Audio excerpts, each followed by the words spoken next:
আল্লাহর নবী বিশ্ব নবী রাহমাতুল লিল আলামিন বলেন, এমন তৃষ্ণার্ত হবে, এমন পানির পিপাসা লাগবে, তখন দেখা যাবে তামাম পৃথিবীর পানি যদি তার মুখের মধ্যে ঢেলে দেওয়া হয় তথাপিও তার পানির পিপাসা দূর হবে না।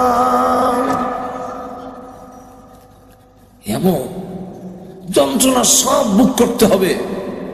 হযরত মূসা আলাইহিস সালাতু ওয়াস সালাম আল্লাহর পয়গম্বর, ইন্তেকালের পরে একজন স্বপ্নে দেখে জিজ্ঞাসা করলো, হুজুর মৃত্যু যন্ত্রণা কি আপনি কষ্ট পেয়েছেন?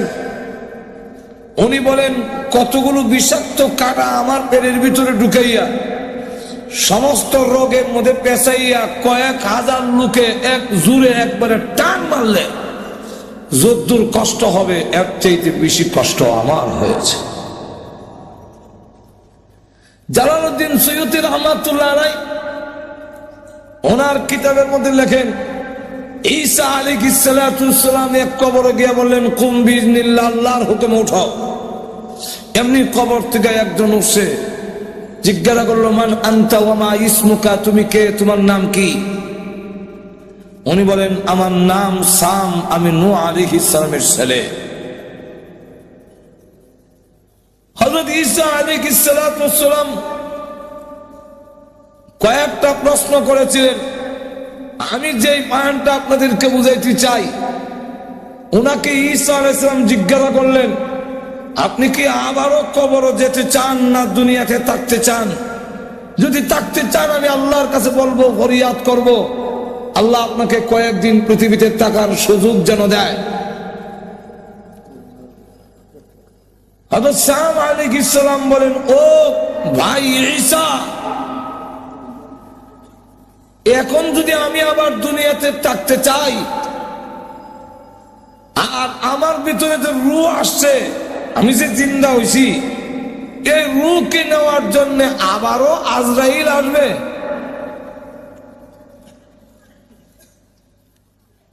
হযরত ঈসা আলাইহিস সালাম বলেন, আপনি আল্লাহর পয়গম্বর, আপনি আজরাইলকে এত ভয় পান কেন?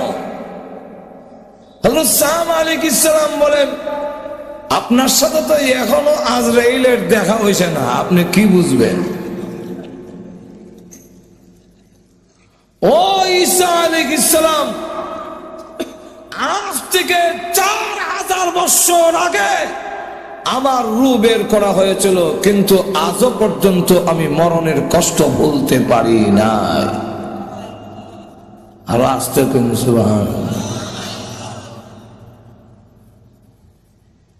চাপ দিয়া যখন ধরবে, মৃত্যু যন্ত্রণার থেকে কারো রেহাই নাই।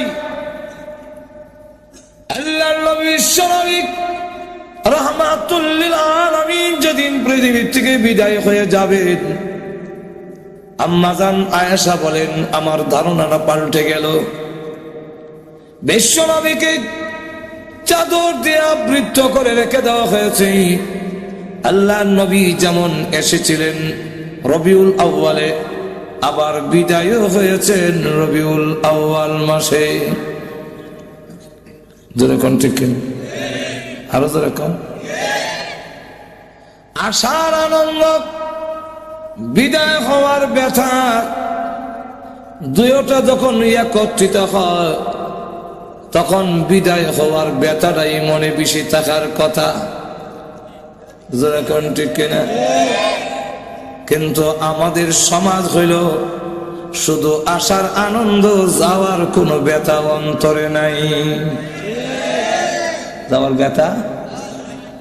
আমরার অবস্থা দেখা এক কবি এক কবিতা বানাইছে, বলবো? আরো জোরে কম। এক কবি কবিতা বানাইছে, রবিউল আউয়াল আসলে নবী আপনার গুণগান গায়, রবিউল আউয়াল মাস গেলে পরে নবী গো আপনাকে আমরা ভুলে যাই। আমরা অবস্থা তখন এরকম।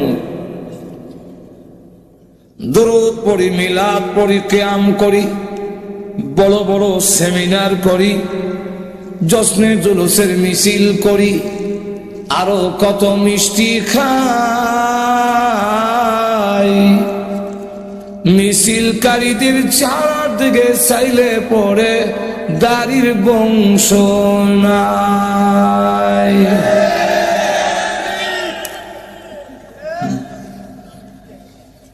বলেন দেখি কবির এই কবিতাটা আমাদের সাথে মিল আছে কিনা?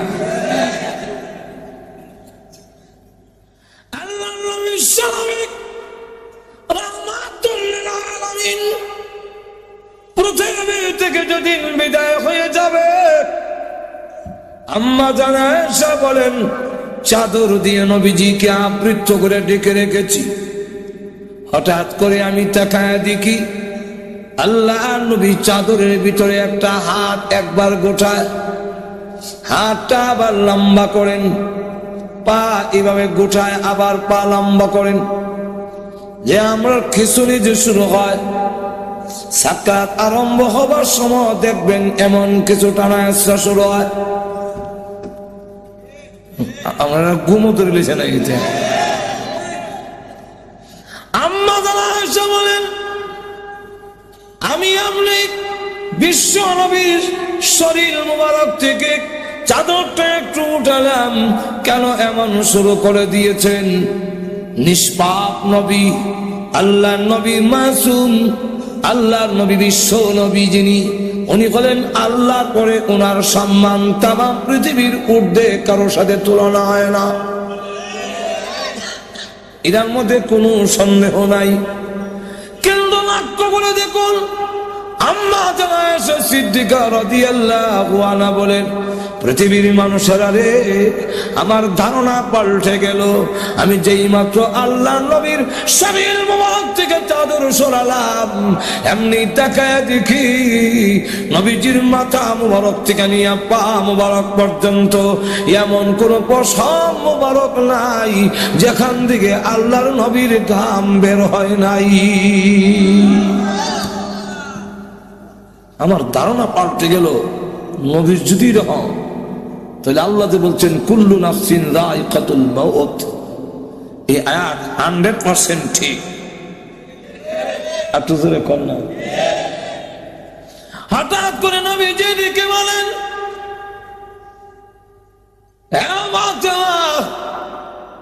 দরজার দিকে তাকে দেখো গোমা, কে যেন সালাম দেয়, বারবার পারমিশন চায়। হযরত ফাতেমা রাদিয়াল্লাহু আনহা দরজার দিকে তাকালেন, আজরাইল তো দেখা যাওয়ার কথা না। আমি আমার আব্বার কাছে বসে থাকলে তিনি যদি বলেন, আমি কি দেখবো নাকি? আজরাইল দেখা যায় না, কিন্তু আল্লাহ রাব্বুল আলামিন বলে দিলেন, হ্যাঁ আজরাইল প্রকাশিত হয়ে যাও আমার ফাতেমার সামনে, আর না হয় আমার নবীর কথাটা মিথ্যা হয়ে যাবে। হযরত ফাতেমা রাদিয়াল্লাহু আনহা দরজার দিকে তাকায়া বলেন, আব্বা, এমন একজন মানুষ দরজার সামনে দাঁড়ায় আছে, আব্বা গো, যার বডি, যার সুরত মক্কা মদিনার কারো সঙ্গে কোনো মিল নাই, দুনিয়ার কারো সঙ্গে মিল হবে না, এমন বড় আকৃতি, পা মাথা অনেক বড়, আর সমস্ত শরীর কাপড় দিয়া ঢাকা, দুইটা চোখ বড় বড় অগ্নিলুক্কার মতো।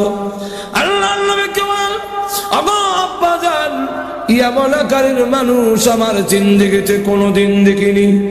আল্লাহর নবীর মাথা মুবারকে ব্যথা, বুকে ব্যথা, তারপরও উনি বহু কষ্টে দরজার দিকে তাকিয়ে বললেন, মা হাযা মালাকুল মাউত, হাযা হাজিমুল লাজ্জাত ইয়ানিল মাউত।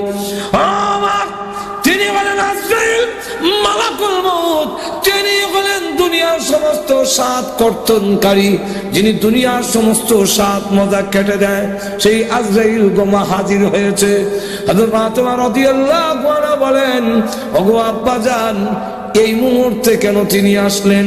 কয়েক সপ্তাহ ধরে আপনি অসুস্থ, এই মুহূর্তে কেন এসেছেন? আমার বলবার বাকি নাই, আপনাকে নেওয়ার জন্য এসেছেন। না, পারমিশন দিব না, অনুমতি দেওয়া হবে না আপনার এই ঘরে ঢুকার জন্য। হ্যাঁ, আপনি পৃথিবী থেকে বিদায় হয়ে গেলে আমি কোথায় যাব, কার কাছে দুঃখ প্রকাশ করব? হাসান হোসেন কার কাছে গিয়ে প্রবোধ নেবে? না, পারমিশন দিব না। আল্লাহ নবী রেখে বলেন, ও ফাতেমা, দরজা বন্ধ করে রাখতে পারো, কিন্তু জেনে রাখো আজরাইলকে ফিরায় রাখা সম্ভব নয়। মাগো, কারো পারমিশন নেয় না, কারো ঢুকার জন্য আজরাইল অনুমতি নেয় না। এটা আমার সম্মান, এটা আমার মর্যাদা, আমার অনুমতি নিয়ে ঢুকতে চায়। অনুমতি যদি না দাও, সে কিন্তু অনুমতি ছাড়া ঢুকার পারমিশন তাকে আল্লাহ দিয়ে রেখেছেন।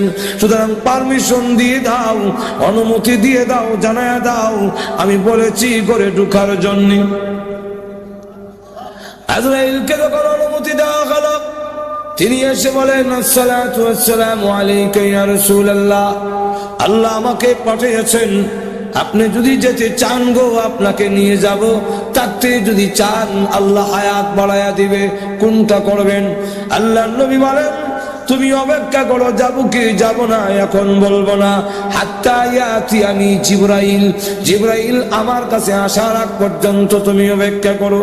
জিবরাইল আসার পরে আল্লাহর নবীকে বলেন, জিবরাইল, আজরাইল বলে আমার নাকি যাওয়ার সময় হয়ে গেছে, তোমার মতামত কি? জিবরাইল আলাইহিস সালাতু ওয়াস সালাম তখন কোরআন শরীফের একটি আয়াত তিনি পড়লেন, ইন্নাকা মাইতুন ওয়া ইন্নাহুম মাইতুন। ওগো নবী, আল্লাহ আগেই বলেছেন আপনিও মরণশীল, তারাও, আপনার দুশমনরাও। আমার মা বুঝেননি কেন? ঠিক আছে, হা না কর না কেন? রাসূলকে বলতেছেন ইন্নাকা মাইতুন ওয়া ইন্নাহুম মাইতুন, আপনিও মরণশীল, আপনার দুশমনরা মরণশীল। আল্লাহর নবী বুঝে বললেন, জিবরাইল ইঙ্গিত দিয়েছে চলে যাওয়ার জন্য। নবীজি কান্দেন।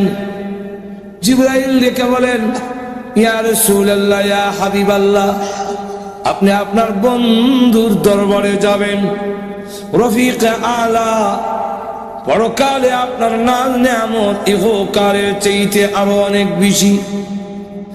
নবীজি সম্মান বেশি হবে, আপনি কান্দেন কেন? নবীজি বলেন, জিবরাইল, আমি আমার জন্য কান্দি না। কার জন্য কাঁদছেন? ফাতেমার জন্য। ফাতেমাকে আল্লাহ আগেই তো আপনার মাধ্যমে সুসংবাদ দিয়েছেন, জান্নাতের সর্দারনি হবে। নবীজি বলেন, না, আমি ফাতেমার জন্য কান্দি না, হাসান হোসেনের জন্য কান্দেন। হাসান হোসেনকে সুসংবাদ দেওয়া হয়েছে, তারা জান্নাতের যুবকদের লিডার হবে। নবীজি বলেন, না, হাসান হোসেনের জন্য কান্দি না, কান্দি আমার গুনাহগার উম্মতের জন্য। জিবরাইল বলেন, হুজুর, উম্মতের জন্য কান্দার দরকার নাই। নবীজি, আপনি কেন কান্দেন? আপনার উম্মতের নাম ঠিকানা সহ সবগুলো আপনার রওজাতে পৌঁছাইয়া দেওয়া হবে। নবী যাওয়ার দরকার হয় না, বিশ্বনবী কোথাও যাওয়ার প্রয়োজন নাই, দুরূদ আর সালাম আনার জন্য নবী যাওয়ার দরকার নাই। কারণ নবী কেন নিবেন? নবী কেন আসবেন? আমার ডাকে নবী আসবেন। যদি আমি দামি হই, তাহলে আমার ডাকে আরেকজন আসবে। ঠিক কিনা? হুজুর যদি ডাক দেখে এদিকে আইব, এখন কি আপনারা কইবেন মিলে হুজুর এদিকে?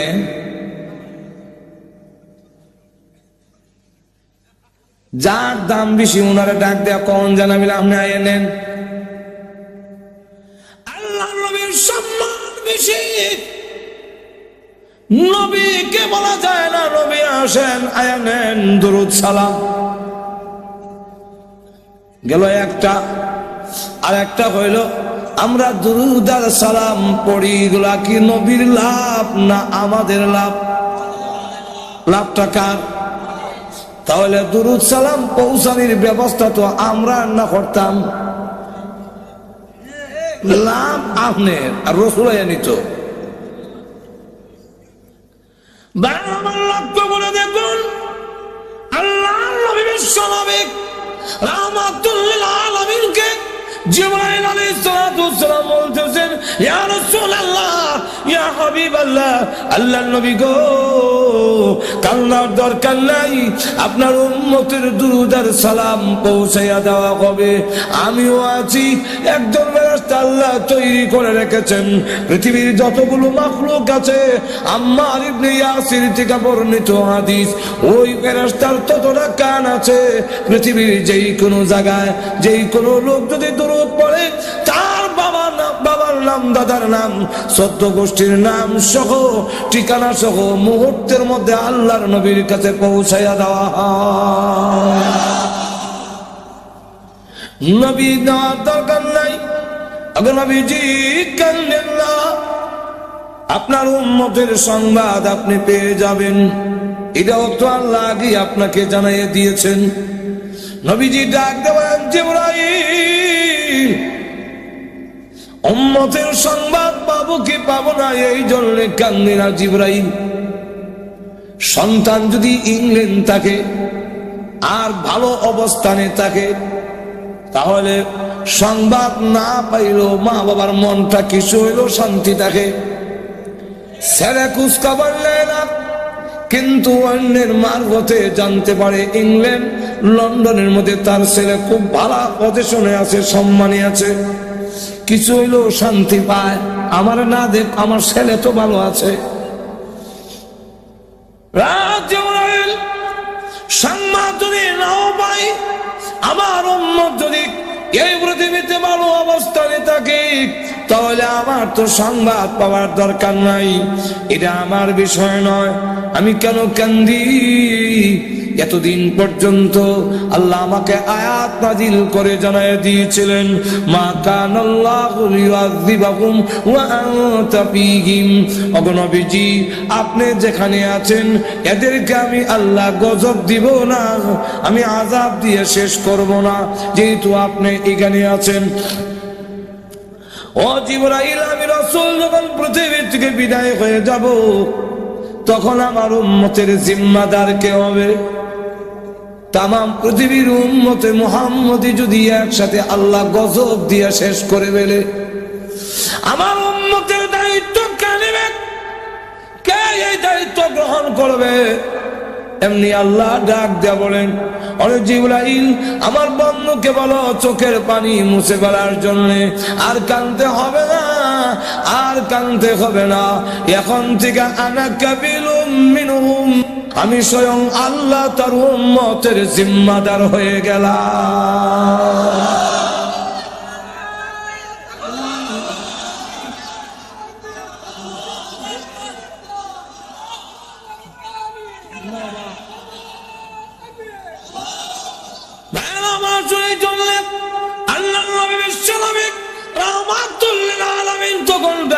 বলেন, ওরে জিবরাইল, আজরাইল, এবার আমার রূহ তুমি বের করো।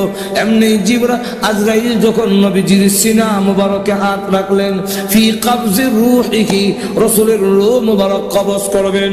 আল্লাহর নবী জিজ্ঞাসা করেন, আজরাইল,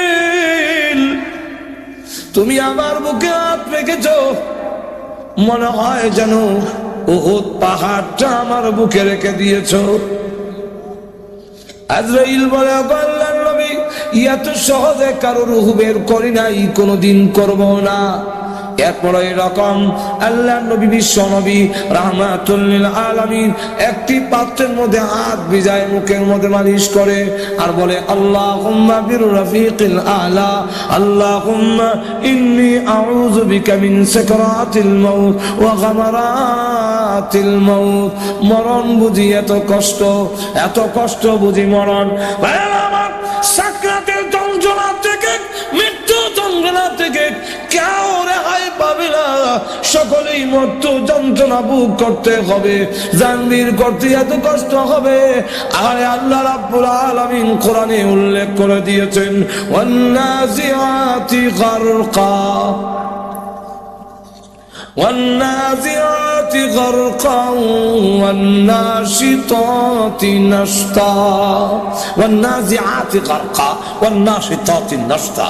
এটা দুই দলের কথা, দুই রকম আল্লাহ বলে দিয়েছেন যে কাফিরদের রূহ আল্লাহ নাফরমানদের রূহ যখন বের করবে, কিভাবে বের করবে এটার একটা এক্সাম্পল দিলে আপনাদের বুঝতে সুবিধা হবে। এক্সাম্পলটা হলো, জীবনে কেউ আলোক তুলছেন কিনা, আলোক তুলছেন কিনা জানি না, কিন্তু আমি তো জীবনে আলোকও তুলছি। আলোক ছিলেন না, চিনেন সাফলা শালুক যে মাটির তলে তাই পানির তলে, আর হাতা থাকে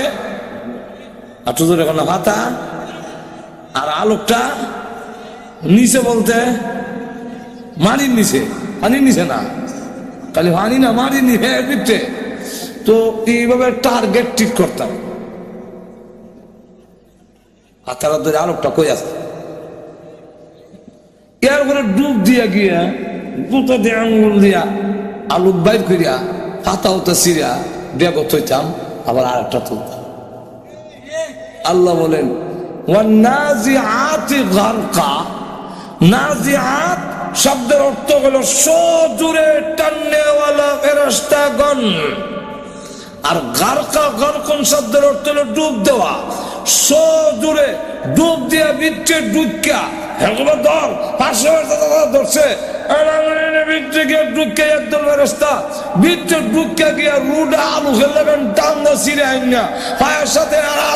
যত তার আসিল, যত রোগ আসিল, যত লাইন আসিল সব বিচ্ছিন্ন করে দিয়া রোজ যখন বের করে নেওয়া হবে তখন সমস্ত যোগাযোগ বিচ্ছিন্ন হয়ে যাবে। হাত আর নড়বে না, পা আর নড়বে না, জবান আর নড়বে না, সরকার হাতি মারবে না। এখন দেখা যায় আর না গান নিতে পারে না, মাথায় বুঝে না, সকল যোগাযোগ বিচ্ছিন্ন করে দেওয়া হবে। যেদিন ওই টান দেওয়া হবে তখন বুঝবা মৃত্যু যন্ত্রণা কারে কয়। ঠিক কিনা? ওয়ান্নাশিতাতি নাশতা, ওয়ান্নাশিতাতি নাশতা এর অর্থ হইল মৃদু ভাবে, হালকা ভাবে গিরো কুলনেওয়ালা ফেরেশতাগণ। এটাও তাফসীরের কিতাবে উদাহরণ দিছে এইভাবে। আমরা দেশে ফুটকা বেলুন, বেলুন ছিলেন তো আপনারা, বেলুনটারে তখন ফু দিয়া বাতাস দিয়া ফু দেয়, ফু দিলে বেলুনটা অনেক বড় হয়, মুখটার মধ্যে একটা বান দেয়, দিলে বেলুনটা আসিল মুর্দা ওখান হয়েছে জিন্দা। এখন দেখবেন বেলুন উপরে উঠে নিচে নামে, এমনি যায় এমনি যায়। ঠিক কিনা? এটার ভিতরে রু হয়েছে। ঠিক তেমনি হবে বেলুনের মতো মার দেহের মধ্যে আমার একটা বডি আছিল, এটার মধ্যে আল্লাহ এটার মধ্যে হু দিছে, হু দিছে বেলুনের মতো। এখানে একটা বান দিছে, এখানটা যেমন রুটা বাড়িয়ে না যায় না, খোলা পর্যন্ত এটা হার যাইতো না। এখানে হয়েছে তখন আমিও দেখা যায় লড়ি আর কর না, আমারও নড়াচড়া। এখন ওই বেলুনের বান্ডা কুল্লা দেওয়ার সময় কিছু হইলো জাতা দেওয়ান লাগবো বান্ডা কুলতে গেলে, কারণ এটা ছিল পিছিয়ে আমার দিছে। বুঝাইতাম পারছি কেন? আল্লাহ বান্ডা কি কুলতে গেলে কিছু কষ্ট দেওয়ান লাগতো না? ফুটকাটারে কিছু জাতা দেওয়ান লাগবো, বাতাস কিছু কমাইতো, কমাইয়া জায়গাটারে। ঠিক কিনা? কিছু জাতা দাম লাগে, কিছু জাতা দাম লাগে, দিয়া জায়গাটা খালি করার লাগে, অস্কর্ত বিরোধে বিচ্ছা মরিছে।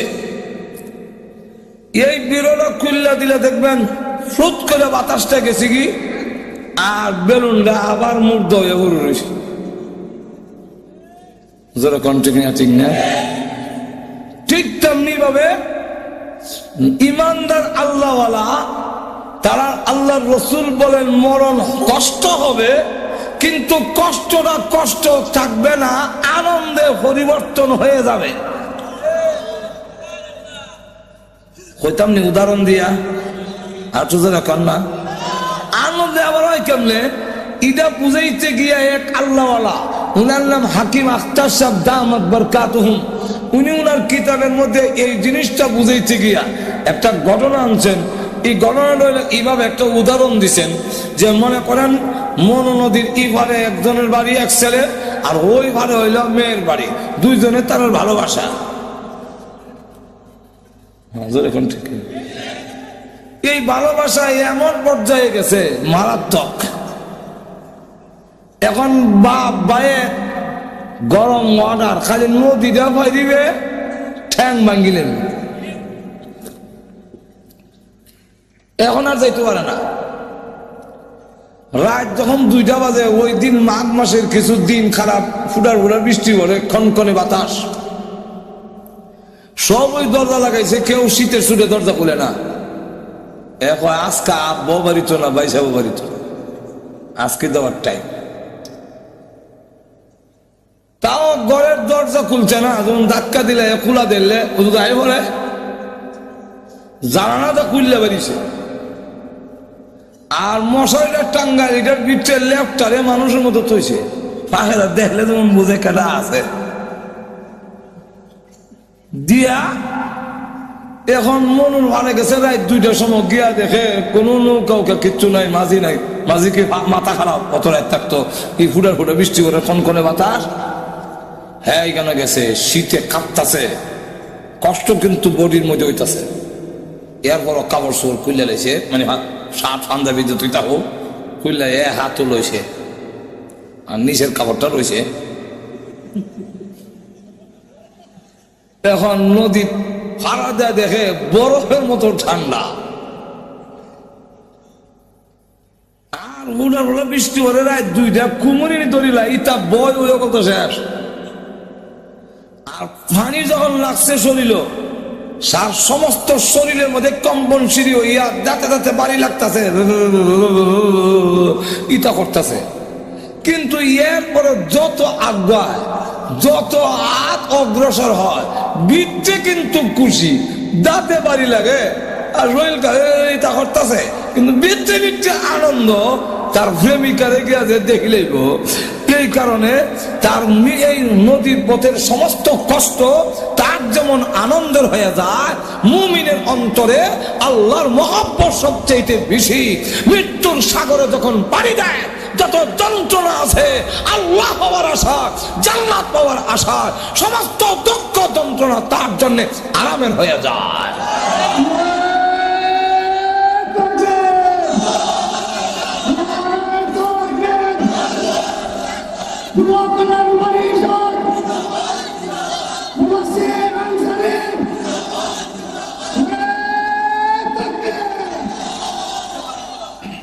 এরপরে এখন দেন কেন হইব, 2টা উদাহরণ আরো দিন।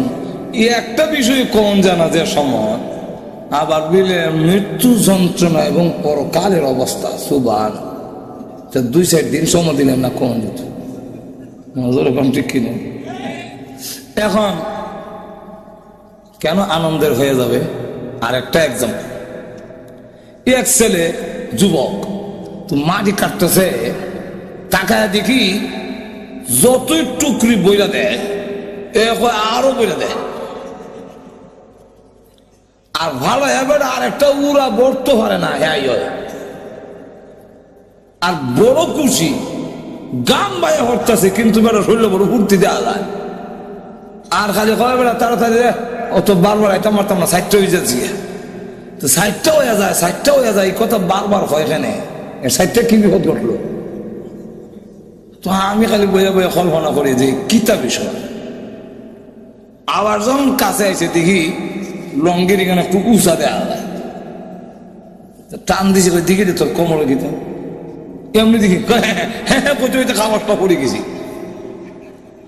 কাগজটা লইয়া দেখি এটার মধ্যে লেখা তার প্রেমিকার সিটি